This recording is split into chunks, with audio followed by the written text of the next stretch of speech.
Earlier this week, we highlighted some of the films happening at the Seattle Queer Film Festival this weekend, and now we have one of the filmmakers being highlighted in town and on our couch this morning. Please welcome Nate Dushku to the show. I almost choked on your name. Sorry about that, Nate. I have recently ingested a very large piece of chicken katsu, so I'll try to choke it down a little bit. Tell me a little bit about your film, Birder. We should preface that it is for adults. We want to make sure that you don't go taking your kids off to see this film. It has a lot of adult themes. It's, after all, an erotic thriller, right? Mm-hmm. Yeah, don't bring your kids. You can bring your daddy. But yeah, it's a scary movie about a bird watcher that goes camping in beautiful, serene, remote New Hampshire.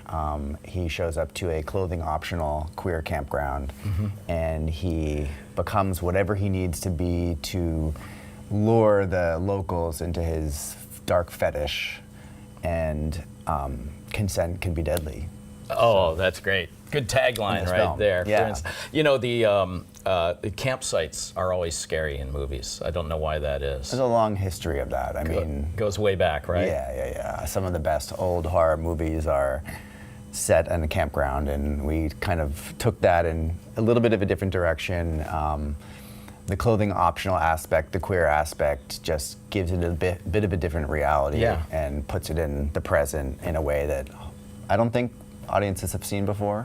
And you know, this is the direction I think that queer filmmaking has gone, is that it has branched out. It's not just about the queer aspect. It's also, you have this intersectionality, you're doing thrillers and comedies, and just as broad as mainstream film has always been, right? Yeah. Is that kind of the idea behind the Queer Film Festival as well, that it's trying to broaden and look at a whole range of film?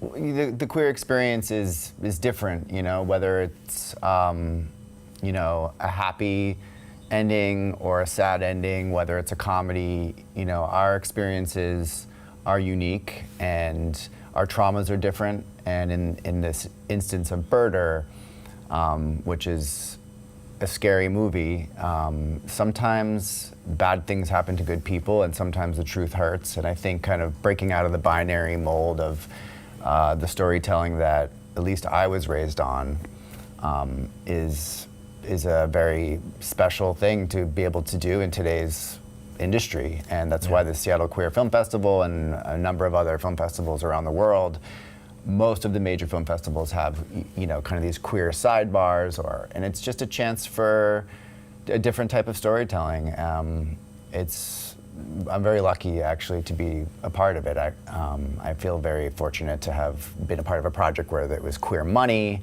and everybody that was a part of the production felt like they identified with the story and fell on some part of the queer spectrum. Yeah, that's nice. And it seems to me that queer filmmaking is not only the right thing to do. We should be representing all the people in our society, in our movies, and in our pop culture. But it's also smart business, right? Because there's an audience for this sort of thing.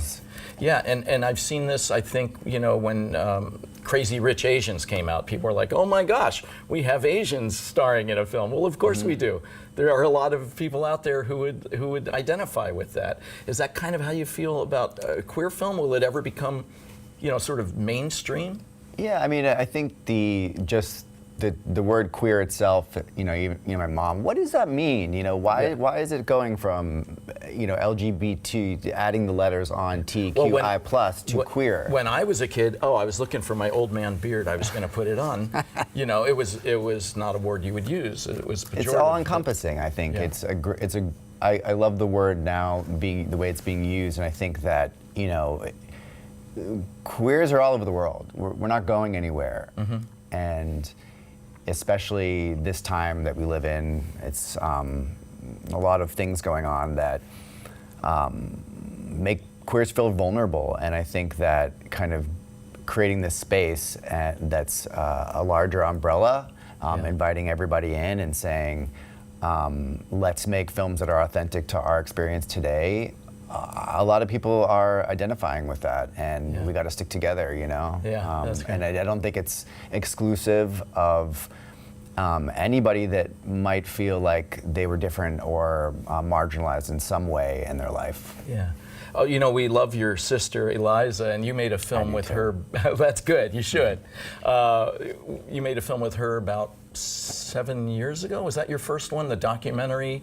Yeah, we made a documentary about where we grew up, where my dad is from, Albania. From Albania, that was not the first thing we worked on together, but that was the most immersive, where we just kind of took cameras and just, you know. Yeah. And then, of course, you worked on the Mapplethorpe film together. Do you have any other projects in the works?